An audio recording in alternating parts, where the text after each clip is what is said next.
I've been wondering about this. There's been some evidence that's come out recently that like this sort of conversation about mental health um, may be encouraging, and sort of the way it's presented, especially like on TikTok and social media and things like that, may encourage especially teens to kind of interpret their normal teen difficulties as mental health problems when they're not. What are you seeing with that, and how should parents, I don't know, react and respond to kids who are worried?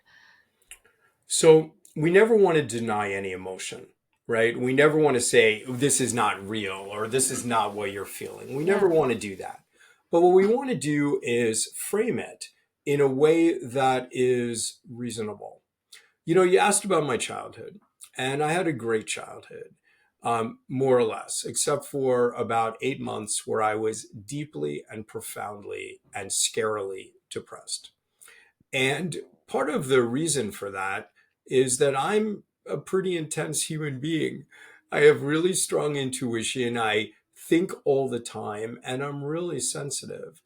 And I want to tell you that I was told so many times in so many different ways that I just think too much and that I'm just too sensitive. And you know what, Hunter? Those were my superpowers. So they really were not problems. They were superpowers I hadn't grown into yet. So for those parents who have kids with anxiety or with depression, um, don't say you think too much. You know, use the language of resilience. Your greatest strength is how deeply you think. Your challenge is going to be to learn to manage your intelligence in a way that it doesn't create harm for you. Your greatest strength is your sensitivity. Mm, Your challenge is going to learn to manage it so that it doesn't hurt you as you're feeling so fully, right? mm. So these things I don't like. Are they mental health issues? Could you check off a box? Yes, you could. But I want to point out that kids are developing and that the greatest feelers become the best fathers and lovers and bosses and mothers and colleagues. And this is just true.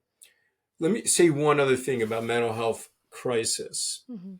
I actually am not loving the way the mental health crisis is being depicted because many of our kids are deeply resilient, even when they are sad, depressed, or anxious, even then.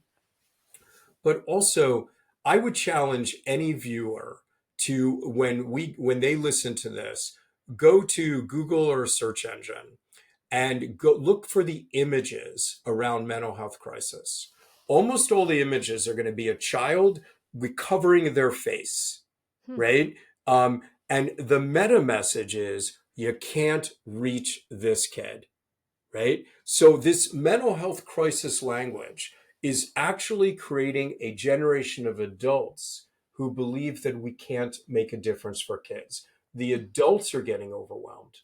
Center for Parent and Teen Communication, our social media campaign was Stand By Teens. Because the point is, yes, teenagers may be stressed. You don't need a PhD to know what to do. You show up, you stand with them, you love without condition, and if they need more support professionally than you know how to offer, you make it clear that they deserve the support, but they're never losing you as their primary support person. They Mm. just need a professional who can help them in ways that you can't.